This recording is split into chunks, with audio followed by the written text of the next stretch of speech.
Aloha kako! Welcome everybody. Today we will be going over some world history. But most importantly, don't forget, you are somebody's reason to smile. This is a history lesson that I learned on November 8th, 2019 at Lauren Middle School from Mrs. Frio. During this episode, we're going to go on a journey to Africa and create a first-person journal. We're going to do a journal entry 1 for the knock. We will need to make some illustrations and examples of steps in the iron making process, explain who taught you this process, explain what useful items you will create using this technology, and the impact, effect, or change these items will have. And we're going to be using Houghton Mifflin Social Studies book, Across the Centuries. This is a standards-based book. The Roots of Mighty Empires, Chapter 5, Lesson 1. Imagine being on a trip by van across the Sahara in North Africa. After hours of travel, your guide sets up camp in an oasis. Its palm trees offer a refuge of shade from the sun-baked sand of the desert. While you're relaxing by a stream, your guide proposes a hike.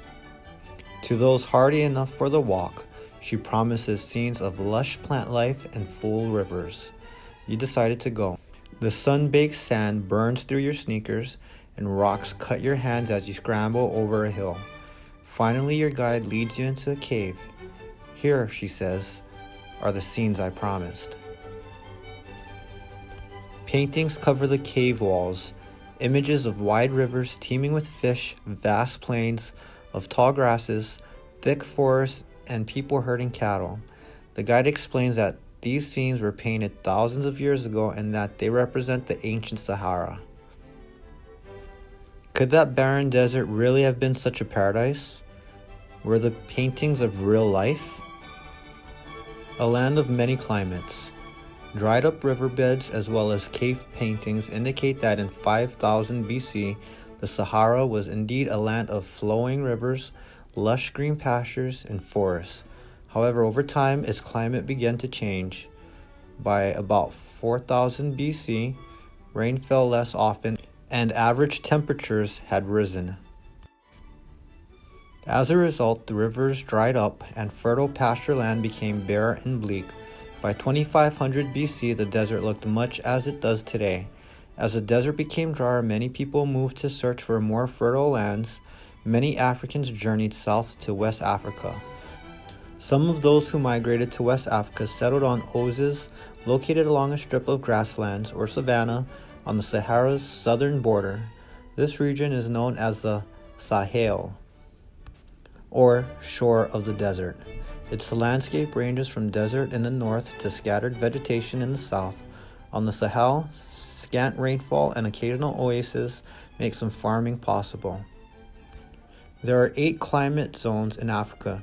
Use the map below to determine the Sahel's climate region. Other Africans went farther south to the Sahel to settle in the savannas and rainforests of a more fertile area along the Niger River. There they found relief from the barren Sahara, and along the banks of the Niger, they built some of Africa's greatest empires.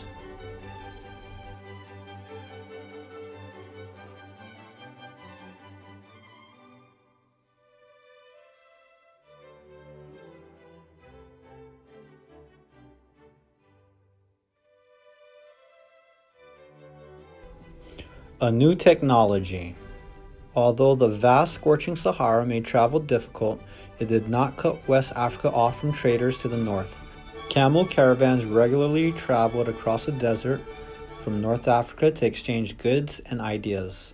From these North African traders, the West Africans learned iron-making technology. Archaeologists have found iron tools near the city of Nok in present-day Nigeria. The artifacts were made by the Nok people who lived in the area between 500 BC and AD 200. The Nok were the first West Africans to make iron. They began working with it as early as 450 BC and in time had discovered many practical uses for it. For example, by fitting their spears with iron points instead of stone ones, and spears lasted longer. Also, iron tools were better than stone ones for farming. Using iron-making technology, the Nok vastly improved their lives. To make iron, the Nok placed rocks rich in iron ore into clay furnaces with charcoal. Then they heated the mixture to a high enough temperature to liquefy it. After the wastes were poured off, a chunk of molten iron remained. A Nok iron maker would then shape the soft red-hot iron into a tool or a weapon. This iron-making process is still used today in some parts of West Africa. In addition to being iron makers, the Nok were also skilled potters. They used clay to build their huts and to make finely detailed sculptures. The clay head shown here illustrates the artistry of the Nok. Little is known about why the Nok civilization came to an end. The Nok people seem to have begun to move at least by 300 BC. However, because they shared their knowledge of iron making and pottery with the people they met, we can trace the path they took. In 1977, the remains of an ancient city were discovered on the inland delta of the Niger River. A delta is a triangle-shaped landform made by mud and silt deposited at a river's mouth. The iron and clay artifacts found among the remains of the city closely resembled the articles made by Nok craftspeople to the east. Thus, archaeologists determined that some Nok people had come to this site. This city, called Jinijeno, was inhabited from 250 BC to AD 1400. It lies about 2 miles from the modern city of Jeni in the Republic of Mali. As you can see in the photo above, the city was built on a floodplain on the river's inland delta. The Niger flooded this plain yearly, and when the waters fell back, they left behind rich, moist soil ideal for farming rice. Indeed, the first people to settle there were rice farmers, who also raised cattle and fished in the Niger. In addition, the Niger acted as a natural highway for trade. People carried rice, fish baskets, and pottery to river cities in the north and brought back salt, copper, and stone. Traders went south on the river to bring back gold. Traders also traveled overland. In fact, camel caravans eventually linked Jinijeno with North Africa.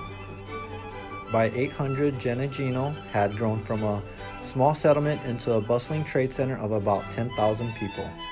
Because the people of Jinijeno had such an abundant supply of food and other products, many were free to do other things besides farm. Iron tools and copper, gold jewelry, and clay animals have been unearthed in the city. From these finds, archaeologists have determined that well-trained craftspeople lived there.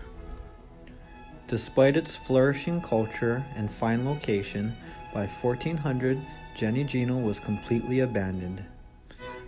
Archaeologists do not know why this happened. However, at about this time, the nearby city of Jeni was founded.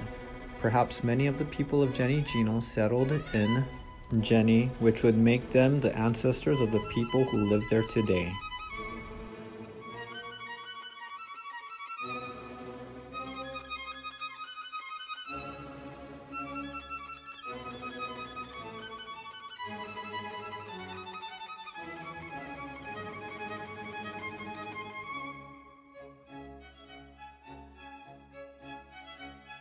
For this assignment, we're going to focus on a new technology. We're going to be completing our journal entry 1, the Nok. So you have traveled the Nok village to the Nok village to learn the iron making process.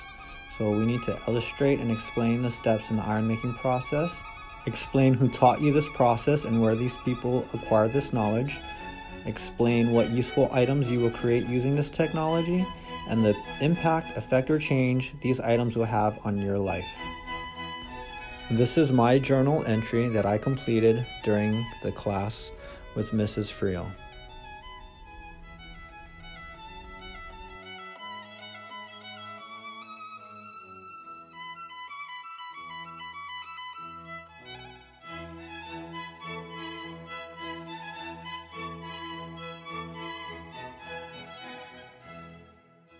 To further the discussion, please pick one of these review topics and go ahead and post your thoughts below.